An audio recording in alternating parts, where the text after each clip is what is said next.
మీ పేరు కపిలవాయి దిలీప్ కుమార్ గారు కాదు, జాబ్ మేళా దిలీప్ కుమార్ అయిపోయారు. నేను ఒరిజినల్గా గ్రాడ్యుయేట్ ఎమ్మెల్సీగా 2007లో ఎలక్ట్ అయ్యాను. ఇప్పుడు కూడా ఇప్పుడు చాలా పాపులర్ ట్రెండ్ అది. ఓటుకి ఎంత ఇస్తావు అనేటువంటిది ఆ రోజుల్లో కూడా అడిగాను. జాబ్ మేళాస్ ఫర్ యూ, అందులో మనం స్కిల్ మేళా కూడా లింక్ చేయొచ్చు, లోన్ మేళా కూడా లింక్ చేయొచ్చు. 3 చేసి పిల్లలకి చేద్దాం సార్ అంటే ఇవాళ వెరీ హ్యాపీ. బ్యాంక్స్ మొన్న మీరు చూసుంటారు 6 నేషనల్ బ్యాంక్స్ కూర్చోబెట్టారు. కరెక్ట్.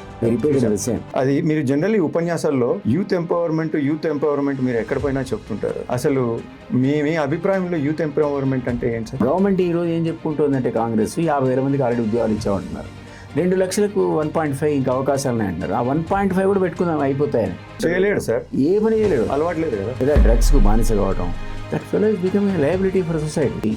నేను ఒక 250 మంది గ్రిల్ చేసి ఇంటర్వ్యూ చేశాను సార్. 2 సెలెక్ట్ అయ్యారు. అంటే ఏంటి అంటే వాడికి తెలుగు రావటం, ఇంగ్లీష్ రాదు, నో కమ్యూనికేషన్ స్కిల్.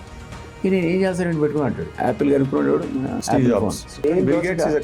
నేను గ్రాడ్యుయేట్ కాదు, టీసీఎస్ అనే ఒక టాటా కన్సల్టెన్సీ వాడు. వాడికి నాలెడ్జ్ లేకపోతే నేనేం చేసుకోను సార్, వెళ్ళిపోయాడు వాడు వదిలేసి క్యాంప్. ఈ డెంట్ సెలెక్ట్ మీ బికాస్ ఆయన చెప్పడం ఏంటి సార్, సమాజంలో ఇప్పుడు అదే మాట్లాడుకుంటున్నారు కదా. స్కిల్ మేళా కానీ జాబ్ మేళాలు కానీ మీరు చేసుకుంటూ వస్తున్నారు కదా. Government is giving DSC public service commission అని అన్ని ఏ పేపర్ లీక్ కాకుండా 28 lakhs ఖాళీగా ఉన్నారండి. తెలిసినారు పోయి మీరు కనుక ఎన్రోల్ చేసుకుంటే 35,000 కడతారట 1 month. దట్ ఫ్రీ అంటున్నాను. యంగ్స్టర్స్ కెన్ టేక్ మెసేజ్ ఏం తీసుకోవచ్చు, అసలు దాన్ని ఎట్లా చూడాలి బాబు? Never said I.